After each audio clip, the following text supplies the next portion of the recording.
아편도 전쟁도 아니었다. 청나라를 무너뜨린 진짜 범인은 이선택.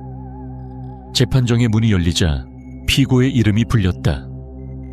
대청제국 다칭 디구어거. 300년 동안 중국 대륙을 지배했던 국가였다. 그러나 오늘 그 이름은 승자의 연대기가 아닌 피고석 위에 올려졌다. 판사는 묻는다. 너는 어떻게 태어났는가? 증거 기록이 펼쳐진다. 17세기 초 만주의 변방. 여진족 누르하치는 명나라의 질서 밖에서 힘을 키웠다. 그는 법을 부수지 않았다. 대신 명나라의 법을 이용했다. 군사조직, 조세체계, 문서행정까지 그대로 흡수했다. 1626년 누르하치 사망. 그러나 재판은 여기서 끝나지 않는다. 그의 아들 홍타이지는 더 냉정했다. 그는 여진이라는 이름을 버리고 청이라는 국가 브랜드를 만들었다. 1644년 베이징. 명나라의 수도는 내부 붕괴로 문을 열었다. 청군은 정복자가 아니라 질서 회복자로 입성했다. 검사가 말한다. 피고는 폭력으로만 제국을 얻지 않았다. 공포와 행정, 회유와 제도를 동시에 사용했다. 판사는 고개를 끄덕인다. 이 재판은 단순한 침략 사건이 아니다. 성공한 국가 경영의 첫 장면이었다. 제2부 안정이라는 이름의 증거 다음 증거는 강희 옹정 건륭으로 이어지는 120년의 기록이다. 피고 측 변호인은 자신 있게 말한다. 이 시기 청은 동아시아 최강의 안정 국가였습니다. 사실이었다. 세금은 낮았고 농민은 토지를 가질 수 있었으며 반란은 빠르게 진압되었다. 관료제는 유교 질서를 유지했고 시험제도는 인재를 걸러냈다. 특히 강희제. 그는 군주였지만 독재자는 아니었다. 지방을 직접 순시하며 보고서를 검증했고 신하의 반대를 기록으로 남겼다. 그러나 검사는 조용히 한 문장을 읽는다. 안정은 시간이 지나면 증거가 아니라 족쇄가 된다. 건륭제 말기. 영토는 최대, 인구는 폭증. 하지만 행정 속도는 과거와 같았다. 시스템은 커졌는데 사고방식은 변하지 않았다. 백성은 늘었지만 땅은 늘지 않았다. 관리는 늘었지만 감시는 느슨해졌다. 법정벽에 숫자가 투사된다. 부패 사건 기록, 횡령, 관직 매매. 청은 무너지고 있지 않았다. 서서히 굳어가고 있었다. 제3부 증인. 은과 아편 세 번째 증인은 물건이었다. 은과 아편. 청나라는 은으로 세금을 걷는 국가였다. 문제는 은이 생산되지 않았다는 점이다. 은은 해외에서 들어와야 했다. 영국 상인들이 문을 두드렸다. 차, 비단, 도자기. 그러나 청은 말한다. 우리에겐 너희 물건이 필요 없다. 영국은 다른 증거를 들고 왔다. 아편. 처음엔 밀수였다. 곧 중독이 되었고 화폐 유출이 시작됐다. 1839년 임칙서가 아편을 몰수해 바다에 버린다. 법적으로 옳은 판단이었다. 그러나 국제재판은 달랐다. 아편 전쟁. 청은 패배했다. 불평등 조약, 항구개방, 치외법권. 판사는 묻는다. 피고는 왜 이 상황을 예측하지 못했는가? 답은 기록에 있다. 세계 질서를 조공체계로만 이해했기 때문이다. 청은 아직도 자신을 법 위에 둔 중심국가로 착각하고 있었다. 제4부, 내부 반란, 내부 판결, 외부 충격보다 더 치명적인 증거가 제출된다. 태평천국 운동. 수천만 명이 죽었다. 국가가 국민을 보호하지 못했을 때 종교와 분노가 대신했다. 중앙군은 무력했다. 청은 지방 군벌에게 무기를 쥐어줬다. 그 순간 판사는 조용히 기록한다. 국가는 스스로 판결권을 분산시켰다. 증기선, 철도, 전신. 서구는 바뀌고 있었지만 청의 개혁은 항상 늦었다. 양무운동. 기계를 들여왔지만 제도는 바꾸지 않았다. 군함은 있었지만 지휘체계는 낡았다. 공장은 있었지만 정치 책임은 없었다. 청은 더 이상 하나의 국가가 아니었다. 느슨한 권력의 집합체였다.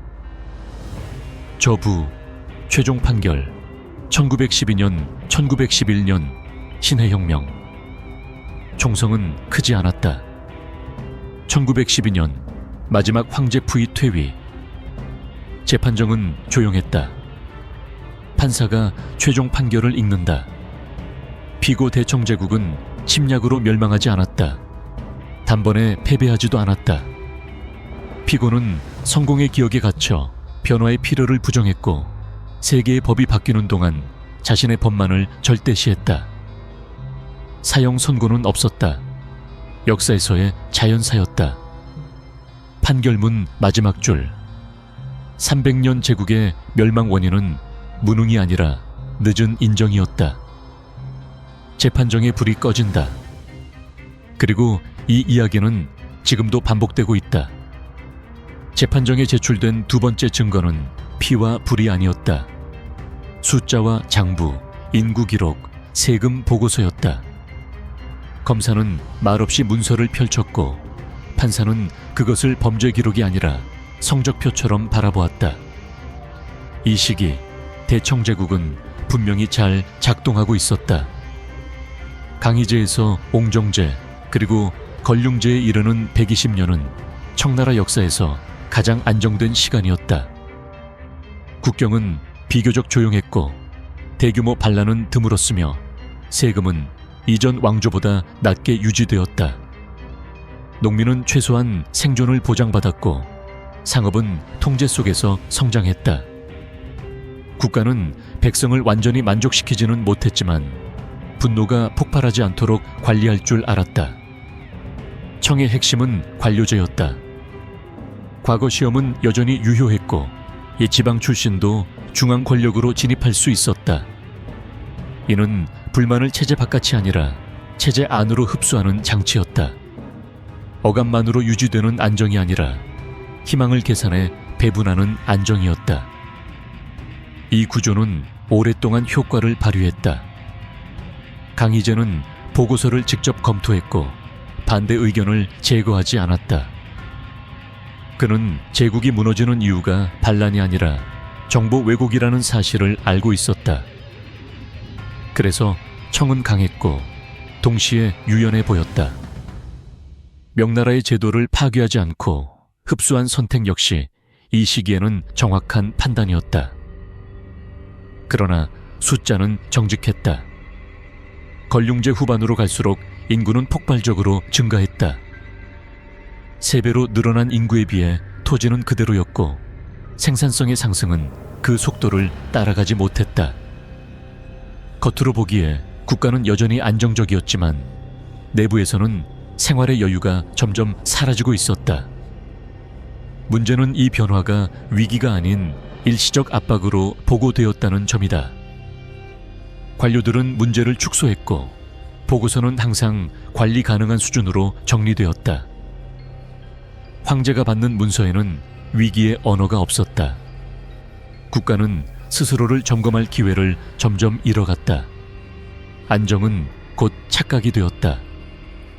청은 오랫동안 세계의 중심이었다. 주변은 변방이었고 질서는 조공으로 설명되었다. 이 인식은 수백 년간 틀리지 않았기에 더욱 견고해졌다. 변화는 외부에서 시작되고 있었지만 청은 그것을 위협이 아니라 예외로 판단했다. 판사는 기록을 덮으며 조용히 적었다. 안정은 성과였지만 영원한 조건은 아니었다. 청나라는 무능해서 무너지지 않았다. 너무 오랫동안 성공했기 때문에 실패를 상상하지 못했을 뿐이었다. 그리고 그 순간부터 제국의 시간은 서서히 어긋나기 시작했다. 세 번째 증인은 사람이 아니었다. 법정에 들어온 것은 두 개의 물건, 은과 아편이었다. 판사는 이 증거가 이 재판의 방향을 바꿀 것임을 이미 알고 있었다. 청나라의 균열은 전장에서 시작되지 않았다. 장부와 무역 기록에서 먼저 드러났다. 청나라는 은으로 세금을 거두는 국가였다. 문제는 은을 거의 생산하지 못했다는 점이었다. 은은 바깥에서 들어와야 했고 그것은 곧 세계와의 연결을 의미했다. 그러나 청은 이 연결을 교역이 아니라 조공의 연장으로 이해했다. 외국 상인은 손님이 아니라 허락받은 존재에 불과했다. 영국은 차와 비단을 원했다. 그러나 청은 영국의 물건을 필요로 하지 않았다. 무역은 한쪽으로만 흘렀고 은은 계속 청으로 들어왔다. 이 불균형은 오래 지속될 수 없었다. 영국 상인들은 새로운 증거를 들고 돌아왔다. 아편이었다. 처음 아편은 불법이었다. 그러나 단속은 느슨했고 중독은 빠르게 퍼졌다. 은은 다시 바깥으로 빠져나가기 시작했다. 농민과 병사, 관리까지 아편에 의존했고 국고는 눈에 띄게 줄어들었다. 청은 내부 문제로 처리하려 했다. 이것이 치명적인 판단이었다. 1839년 임칙선은 아편을 몰수해 바다에 버렸다. 법적으로 옳았고 도덕적으로도 정당했다. 그러나 이 사건은 국제 질서 속에서는 재산 침해로 기록되었다. 곧 전쟁이 시작되었다. 아편 전쟁이었다. 청은 패배했다. 전투의 결과보다 더 중요한 것은 그 이후였다. 불평등 조약, 항구개방, 치외법권. 청은 처음으로 자신이 세계의 중심이 아님을 문서로 인정했다. 판사는 그 조항들을 하나씩 읽었다. 이것은 침략의 기록이 아니라 현실 인식의 붕괴였다. 청은 여전히 자신을 문명국으로 여겼지만 국제 질서는 이미 바뀌어 있었다. 힘은 군사력뿐 아니라 규칙과 기술, 금융과 외교에 있었다. 그러나 청은 그 법을 이해하지 못했다. 이해하지 못한 법정에서 청은 계속 패소하고 있었다. 검사는 조용히 정리한다. 은은 청을 세계와 연결했고 아편은 그 연결의 대가였다. 청은 세계를 거부하지 않았지만 세계를 이해하지도 못했다. 그 결과 제국은 서서히 주도권을 잃어갔다. 판사는 기록한다. 이 증인은 말이 없었지만 가장 많은 것을 증언했다. 청나라의 균열은 외세의 총에서 시작된 것이 아니라 세계 질서를 오해한 선택에서 시작되었다고. 네 번째 증거는 외부에서 오지 않았다. 전쟁도 조약도 아니었다. 증인은 제국의 안쪽에서 걸어 나왔다. 이름은 반란이었다. 판사는 이 증거가 가장 무겁다는 것을 알고 있었다. 국가는 외부의 적보다 내부의 균열 앞에서 먼저 무너진다. 아편 전쟁 이후 청의 권위는 눈에 띄게 약해졌다.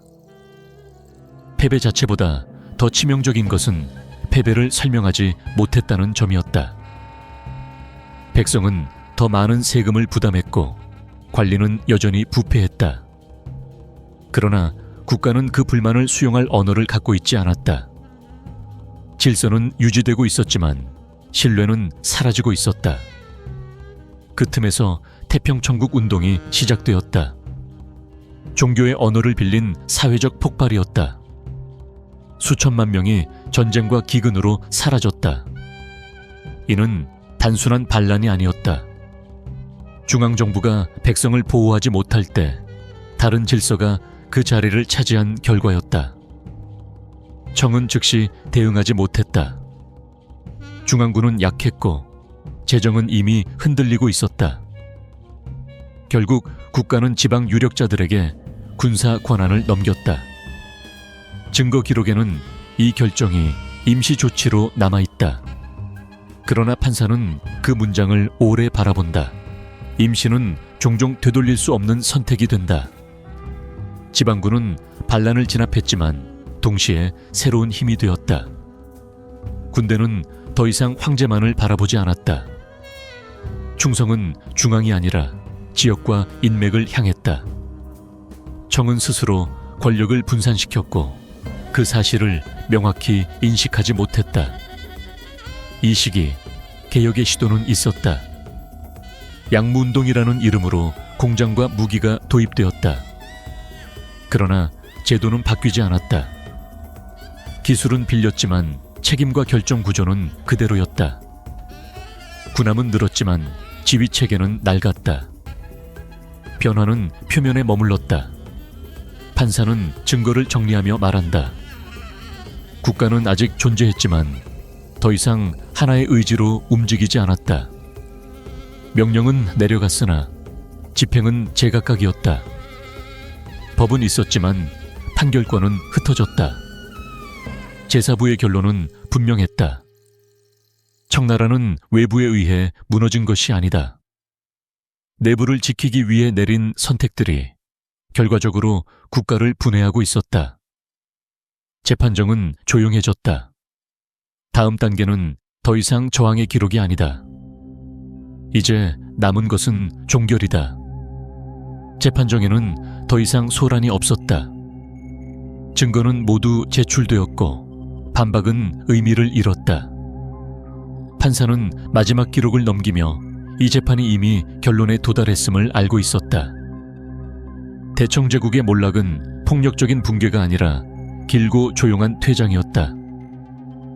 20세기 초 청은 여전히 국가의 형식을 유지하고 있었다. 황제는 존재했고 관청은 열렸으며 문서에는 국세가 찍혔다. 그러나 그것들은 더 이상 현실을 움직이지 못했다. 군대는 중앙의 명령보다 지역의 이해를 따랐고 재정은 빚으로 연명했으며 개혁은 선언으로만 반복되었다. 1911년 신의 혁명은 거대한 전투로 시작되지 않았다. 지방에서 지방으로 명령이 끊어진 틈을 따라 퍼져나갔다. 누구도 제국을 위해 끝까지 싸우지 않았다. 이것은 배신이 아니라 이미 끝난 체제에 대한 냉정한 판단이었다. 1912년 마지막 황제 푸이가 퇴위를 선언했다. 한 장의 문서로 300년 제국은 법적으로 종료되었다. 피는 거의 흐르지 않았다. 판사는 이 장면을 오래 바라본다. 강한 국가는 전쟁에서 무너지고 오래된 국가는 동의 속에서 해체된다. 판결문이 읽힌다. 피고 대청제국은 외부의 침략만으로 패배하지 않았다. 단번에 몰락하지도 않았다. 피고는 성공의 기억에 의존했고 자신을 만든 질서를 끝까지 절대적인 것으로 믿었다. 세계의 법이 바뀌는 동안 피고는 자신의 법을 수정하지 않았다. 이것은 사형 선고가 아니었다. 역사에는 처형이 없다. 다만 기록이 남을 뿐이다. 청의 멸망은 실패의 사례가 아니라 변화의 늦은 성공의 사례였다. 판사는 마지막 문장을 적는다. 대청제국의 죄는 무능이 아니었다. 스스로를 너무 오래 옳다고 믿은 것이었다. 재판정의 불이 꺼진다. 그러나 이 판결은 끝이 아니다. 이 기록을 읽는 모든 시대는 다시 한번 피고석에 앉게 된다.